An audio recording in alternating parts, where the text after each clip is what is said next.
Kalau saat ini yang baru-baru belum banyak yang terintegrated secara full online. Yang full online itu terintegrated dengan data Kemenkes dengan melalui aplikasi Peduli Lindungi. Kalau menurut saya itu cukup relatif aman. Karena apa? Tidak ada data-data pribadi kita yang tersimpan ke pihak ketiga, melainkan hanya melalui satu database di Peduli Lindungi. Kita scan QR code melalui aplikasi tersebut, lalu sudah akan terverifikasi apakah sudah ada pernah vaksin satu minimal, lalu baru boleh dilakukan proses selanjutnya. Nah, di situ data hanya diverifikasi secara real time online dari sistem yang disiapkan misalnya di pusat perbelanjaan, lalu akan mengecek data kita ke back end sistem aplikasi Peduli Lindungi yang terkoneksi ke database Kemenkes.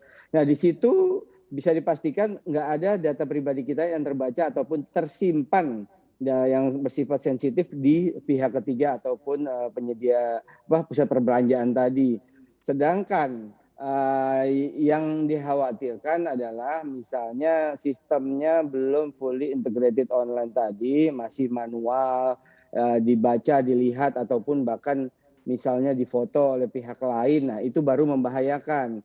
Tetapi kalau yang pakai QR code full online tadi, itu masih relatif aman menurut saya. Nah, yang dikhawatirkan masyarakat mungkin kalau ditunjukkan sertifikatnya secara full, terlihat data pribadi kita dan lain-lain. Tapi kalau saya perhatikan beberapa tempat sih mereka hanya sekilas saja melihatnya ya dan dari agak jauh, sehingga data NIK kita dan data sensitif kita lainnya itu tidak terlalu bisa terbaca apalagi dihafalkan oleh orang lain. Tapi Oke. pada intinya sih kita tetap harus waspada.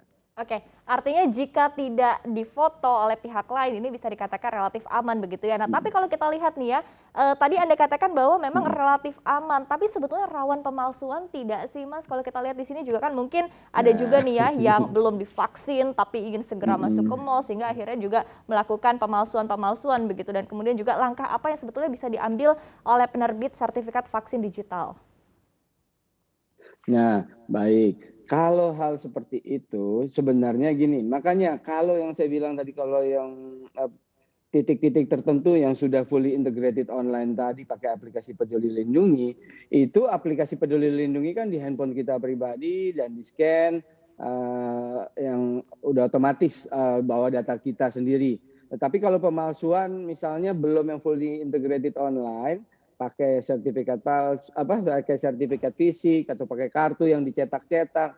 Nah, itu mungkin gimana caranya si pemeriksa tadi memastikan bahwa yang ditampilkan itu adalah sertifikat orang yang dimaksud. Nah, kalau pakai sistem yang fully integrated online tadi akan aman, relatif aman dan sudah bisa terverifikasi bahwa benar orang yang membawa handphone tersebut adalah orang yang datanya yang ada di aplikasi Peduli Lindungi. Tapi kalau secara fisik, nah itu yang perlu diwaspadai, itu bisa saja disalahgunakan. Misalnya kartu vaksin saya dicetak dan digunakan oleh pihak lain. Bagaimana pihak tersebut secara manual bisa mengecek bahwa itu benar saya atau bukan. Nah, itu yang memang yang dikhawatirkan, Mbak. Untuk informasi lebih lengkap dan berita terkait, jangan lupa untuk klik link di deskripsi. Dan jangan lupa juga untuk unduh aplikasi CNBC Indonesia di Google Play Store dan App Store. Dan yang terakhir, jangan lupa untuk subscribe ya.